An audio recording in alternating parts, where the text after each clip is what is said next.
everyone, so I'm going to be canning hamburger meat today. This is my handy dandy Presto pressure canner.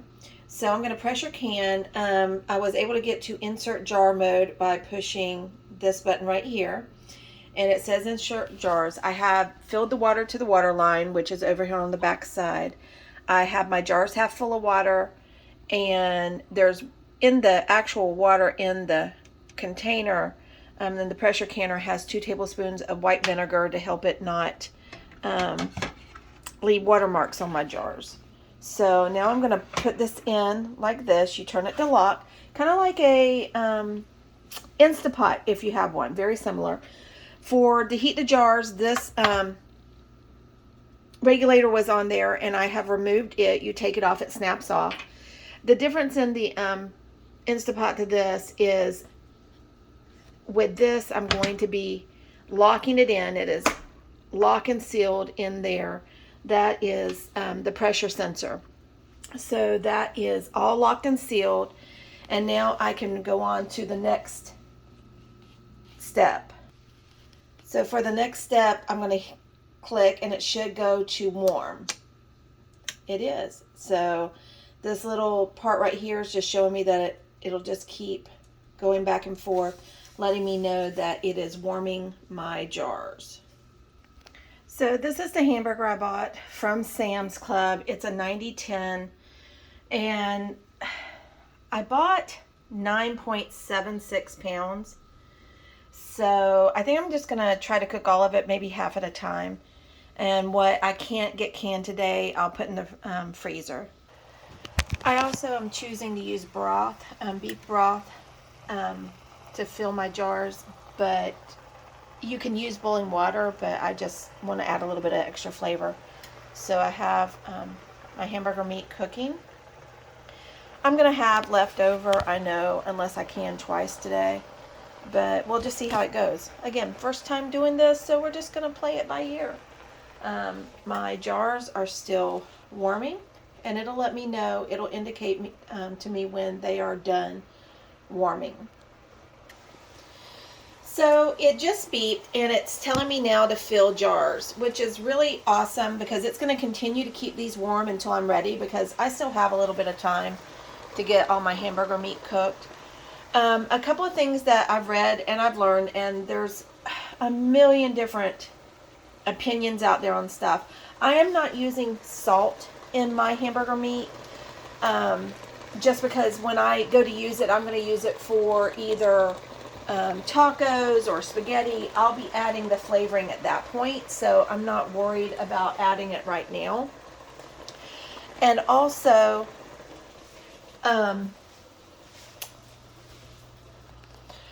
if you're going to use salt, it really needs to be canning salt. Apparently there is a component in regular table salt that can cause problems in canning. Now, I know I'm going to have people say, oh, well, I use regular table salt all the time. Again, there's so many different options. Some people say you have to have your lids boiling. Other books say you don't have to have your lids boiling. My lids have been washed and dried, so I have them on a rack drying. So I am not choosing to boil my lids because they're going to get as much steam and boiling as they can in 75 minutes in a pressure canner. So this will continue to keep my jars warm until such time as I get my meat ready and I'm ready to add it to them. I probably will not video that part of it as I'm doing it just because I'm so new to this. I'm going to be watching what I'll do, but I'll add you back in later or either take pictures of what I've done. So my meat is all cooked up. So here we go with the next step. Okay, so I have 7 beautiful jars of hamburger meat that I've cooked. They're in there. They're ready to go on to the next stage. So the regulator stays off during this next phase. So I have locked it. I am pushing the pressure sensor in and locking it. And then the next thing I'm going to do is push this button again, and it should say heat. and it will heat up. It will start releasing air, venting out, and then it will let me know when I need to put the regulator back on and start the 75-minute processing time. So again, this is heating. It's on pressure can, and you can see the steam. You can hear the boiling. And once it reaches the proper temp, the vent light will come on, which is the next one, and a 10-minute timer. And the timer will start a countdown during that time. It'll be putting out a lot of steam during the venting, and I'll be able to see that, be able to hear it.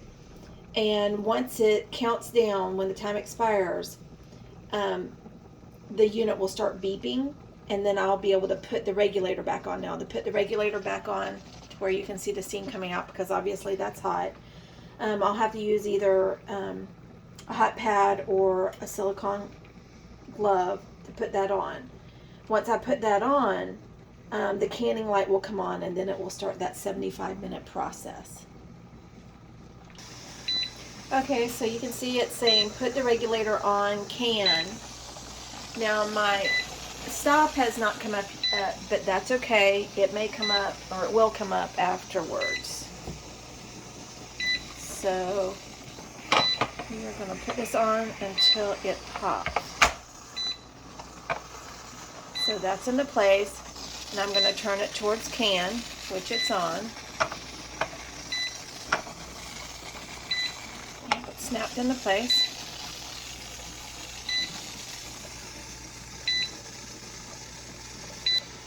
And then I'm going to hit the next step.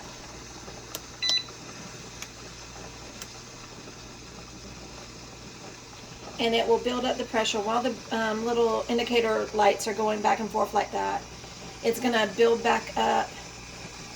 Once it reaches the desired temperature and pressure inside, then it will say canning, and then it will start counting down that 75 minutes. And that's it. And I'll take pictures when it's done.